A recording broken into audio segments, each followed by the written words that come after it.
2022 год с конвейера завода алюминиевых радиаторов сошли около 300 тысяч изделий. АТМ входит в число самых оснащенных заводов России высокотехнологическим и современным оборудованием ведущих мировых производителей. В литейно-плавильном цехе идет процесс первичного производства алюминиевых радиаторов. Самая жаркая работа на предприятии выполняется здесь. Алюминий нагревают до 720 градусов, где в жидком состоянии ему придают форму будущих изделий. Расплавляем силуминовую шахту. Она поступает у нас в плавильную печь. Здесь происходит ее плавка, подготовка, снимаются анализы и раздаточным ковшом переводится на литейный комплекс. На литейном комплексе расплав поступает в раздаточную печь, где в автоматическом режиме поступает на прессующую пару. Прессующая пара производит литье с мультипликацией под давлением и производятся отливки. Потом отливки разделяются и поступают в цех механосборочный.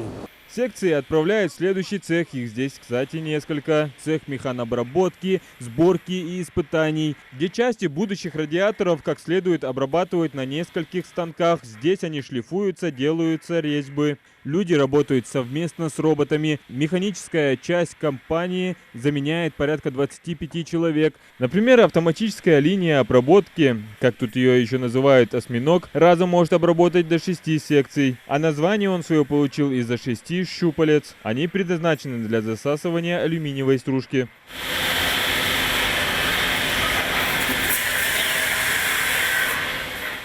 Производство в АТМ безотходное. После автоматики работники делают остальное. Нарезают резьбы, шлифуют, обрабатывают борта радиаторов и устанавливают так называемые пробки с плотным соединением. Далее покрасочный цех. Здесь учитывают условия эксплуатации с возможностью применения как в частных домах, так и в многоэтажных квартирных комплексах. Для автономной системы производители рекомендуют алюминиевые секции, а те, кто пользуется центральным отоплением, должен рассчитывать на высокое давление и брать биометаллический радиатор. Со спросом у АТМ проблем нет.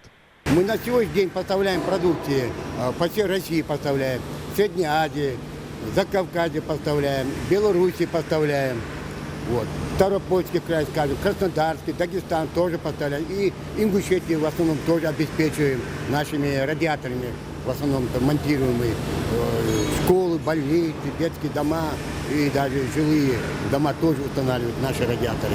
Можно сказать, АТМ не успевает отвечать спросу. В связи с этим завод планирует увеличить производство. В литейном цехе уже приступили к сборке новой литьевой машины. Литейная 4-я машина, которую мы приобрели за счет своей прибыли, даст нам увеличение производства продукции.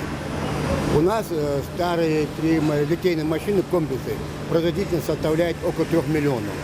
С установкой новой линии у нас будет мощность повыситься до 4 миллионов. Это даст дополнительные рабочие места. Человек 10 человек дополнительно придется нам рабочие места. Эти будут налоги дополнительные будут. Говоря о рабочих местах, сегодня в АТМ трудятся больше 100 сотрудников в 2 смены. Работа тут кипит 24 часа в сутки, производя около 1000 радиаторов за один цикл. 95% трудоустроенных местные жители. Среди них Назир Султыгов. Он занимает должность заместителя главного инженера. От его бригады зависит состояние механики на объекте. Своей работой доволен. Вот такие предприятия, как это, у нас их было побольше в республике. Почему? Потому что сегодня рабочие места это не только для нас, и для России это сегодня очень важно. Поэтому радиаторы, которые производим мы, они из самых лучших, я бы сказал, в России. 2-3 место точно мы занимаем по качеству. Такие радиаторы сегодня и я себе дома их установил. Если плохие были бы, я бы ее не установил бы, правильно же? И своим родственникам предлагаю, и всей республике тоже предлагаю установить, они не пожалеют, это точно. Все начинается со склада, сюда завозят сырье для необходимой обработки. Алюминий, грунтовка, краски и специальный металл для производства биорадиаторов. В начале 2022 года из-за западных санкций в АТМ был дефицит сырья, так как большинство ресурсов заказывали в Италии. Проблему с поставщиками компания решила очень быстро. После введения санкций ЕС в отношении России, конечно, были у нас проблемы немножко в отношении с итальянцами. Поставку грунтовки и запчастями. Уже нашли завод, этот завод начал уже изготавливать грунтовку взамен итальянской грунтовки. Можно сказать, мы полностью ушли от этой зависимости итальянцев.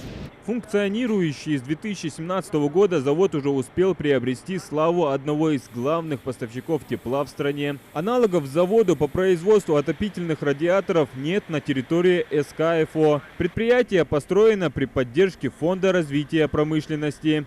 Адам Гулоев, Ахмед Горбаков, Новости 24.